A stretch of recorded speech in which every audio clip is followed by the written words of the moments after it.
বেগুন দিয়ে ভুড়ি ভাজি এটা আবার কি রকম খাবার? অনেকে হয়তো চমকে উঠতে পারে যে বেগুন দিয়ে ভুড়ি ভাজি আবার কিভাবে খায়।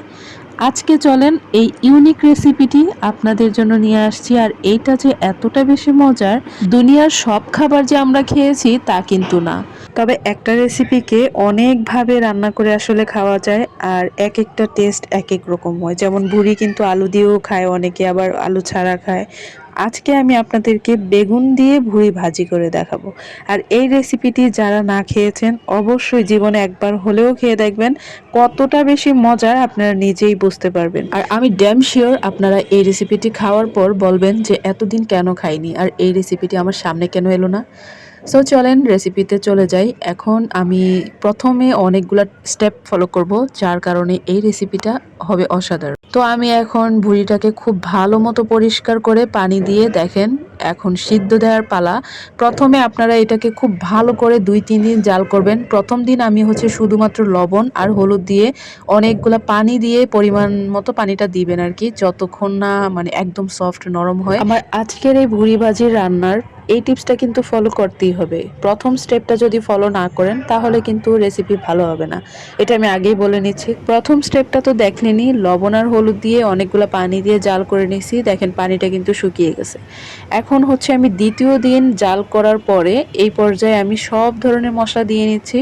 এইখানে আমি একটু অল্প পরিমাণে আদা বাটা, রসুন বাটা, জিরা গুঁড়া, তারপরে ধনিয়ার গুঁড়া, মরিচের গুঁড়া পরিমাণ মতো, তো তারপরে আমি একটু এলাচ গুঁড়া এগুলা দিয়ে এখন আরও অনেক সময় নিয়ে আমি এগুলা মিক্স করে তারপরে একটু নেড়ে চেড়ে অনেক সময় নিবে। তো আপনারা এটা যত সময় নিয়ে রান্না করতে পারবেন ততই কিন্তু খেতে মজা হবে। আর এইটাই এই রান্নার মূল টিপস। আমরা এটা যদি ফলো করতে পারি তাহলে কিন্তু রান্নাটা সত্যি বলছি অসাধারণ খেতে হবে। এখন দেখেন একদম মাখো মাখো হয়ে গেছে। এইবার আসল রান্নার পালা। রান্না কিন্তু অর্ধেক আমি করেই ফেলেছি, মানে জাল দিতে দিতেই রান্নাটা হয়ে গেছে। এখানে আর মাত্র একটা স্টেপ ফলো করলেই আমার রান্না কিন্তু একেবারে কমপ্লিট। দিয়ে দিলাম পরিমাণ মতো সয়াবিন তেল, তার সঙ্গে 1 কাপ পরিমাণ পেঁয়াজ কুচি। পেঁয়াজ একটু হালকা ব্রাউন হয়ে এলে আমি এখন মেথি দিয়ে দিচ্ছি। আর প্রথমে কিন্তু আমি আস্ত গোটা গরম মশলা দিয়ে দিয়েছিলাম, আপনারা দেখতেই পেলেন। মেথি দেওয়ার কারণে গ্রানটা কিন্তু অনেক সুন্দর আসছে। এবার আমি এই তেলেই বেগুনটাকে ভেজে নেব। তো আপনারা এখানে পরিমাণ মতো বেগুনটা দিবেন।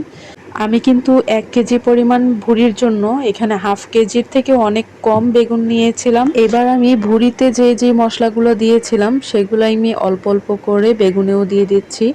তারপর বেগুনটাকে একটু ভালো মতো ভাজতে হবে। ব্যাস, মশলা দেওয়া হয়ে গেছে। এবার একটু নেড়ে চেড়ে খুব সময় নিয়ে এটাকে ভালো মতো ভাজবো।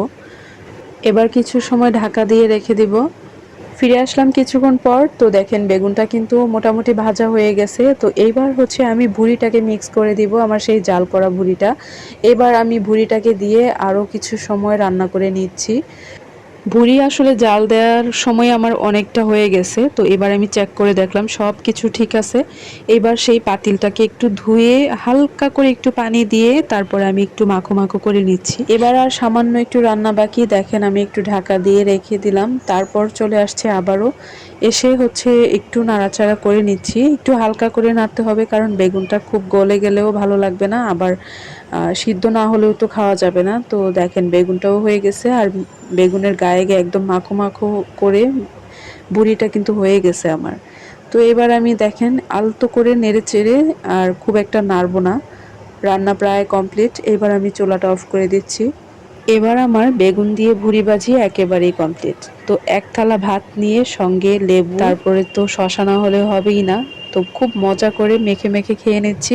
আপনারাও অনায়াসে 2-3 প্লেট ভাত এই বেগুন ভুঁড়ি ভাজি দিয়েই খেয়ে নিতে পারবেন। তো আমার আজকের এই ইউনিক রেসিপিটা কেমন লাগলো অবশ্যই কমেন্ট করে জানাবেন। যদি ভালো লেগে থাকে সবার প্রোফাইলে একটা শেয়ার দিয়ে সেভ করে রাখবেন ভিডিওটি।